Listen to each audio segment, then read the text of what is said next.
Next one, what about hate speech? Shouldn't that be censored? You talked about David Irving, the Holocaust denier, and you said his right to speech should be protected. And Richard Dawkins, for example, whenever he goes critical of Islam, his invitations would be rescinded because he became critical of Islam. Yes. I mean, how do you if you criticize Islam, that is branded as Islamophobia, and that speech is no longer welcome. Yeah.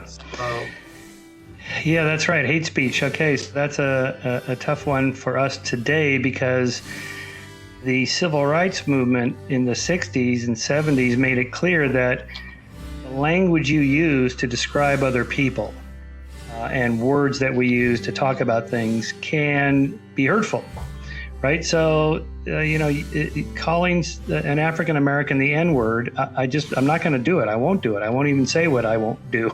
And that's kind of the low-hanging fruit. Like, yes, we all agree that that's a hateful thing. Just don't do it. But that's different from outlawing it. Like the government has a list, and these are the words and phrases that you use that we're going to make illegal. Wow. Okay, that's a whole different thing. That's like what autocratic dictatorships do, like in China and North Korea. So that's the easy argument. The harder argument is what about, take the state out of it, just what we should be doing. Private institutions, YouTube, Google, Twitter, Instagram, and so on, or universities where they issue these speech codes, literally phrases and words you should not use. The University of California system, I'm in California, 3 years ago issued a list of microaggressions. These are the words and phrases that are hurtful to other people. You shouldn't do it. And we're going to be listening and we're going to be monitoring this. Oh boy, you should see this list. I have it printed in the book. It's just crazy. I mean, asking, where are you from? Or if I said to you, you're an Indian man, well, you must be really good in science or something. Well, I kind of mean that as a compliment to you, but that would be considered racist and bigoted. And it gets worse from there. Like if I say, I don't really notice the color of your skin. I'm not judging you. That would be racist because I'm denying my, natural born bigotry that all us white guys have against you people of color. And that, the only absolution is I just must get down on my knees and bow to you and apologize and grovel before you. And then you can absolve me personally of my original sin. It's very much like a religion. It has an original sin. You're all born racist and misogynist and ableist and all the way down the line. So this is where I draw the line fairly early in the game. Like, no, stop that. I understand why, that words can be hurtful, and I try my best not to hurt people by the words I use, of course.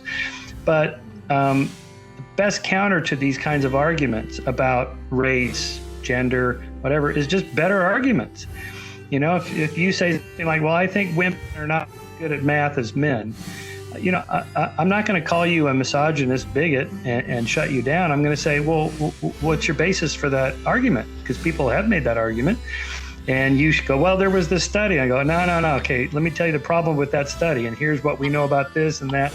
And we get to the truth about that. And it's way more complicated than that. And it's not true. You can't just generalize and say all, in your case, Indians are good at math and science and all men are good at math, whatever, better than women. But the only way to find that out is to argue it and go, okay, what's the science say? What's the best studies we have about that?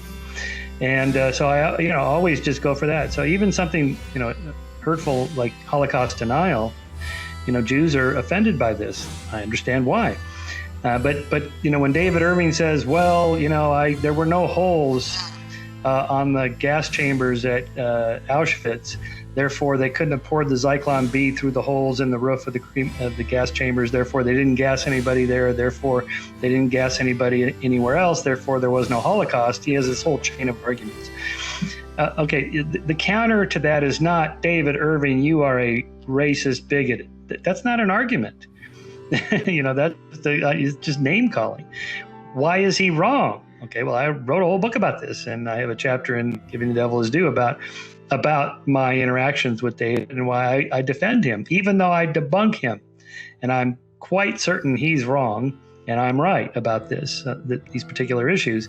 But he was arrested when he went to Austria at the airport and put on trial and convicted and jailed for a thought crime. Essentially, he was going there to give a speech to a group of people interested in the Second World War and the Holocaust and so on. And everybody knew his position by this time. It was flagged in the airport computer system when they scan your passport. They go, oh, it's David Irving. Well, okay, we can't let him in our country. This is insane, and the side effect is that it drives more attention to him. Like, ooh, he must be really onto something if they're so afraid of him. They have to arrest him and put him in jail. I'm going to read more about what this guy has to say. It's like, okay, so it's better to either counter their arguments or just ignore them, right? I can tell you as a public speaker, there's nothing public speakers hate more than an empty auditorium. There's nobody there. No one cares about what you have to say, okay? That's the worst. Better, much better is protesters with people with signs. Oh, you're evil. It's like, aha, so you see these people like Milo Yiannopoulos, they just feed on this fuel to their egos. Like, yes, I'm going to stick it to the libtards and give them what they hate. And so what they would really hate is just if no one showed up, right? So either counter their arguments with better arguments or just ignore them, but don't censor people.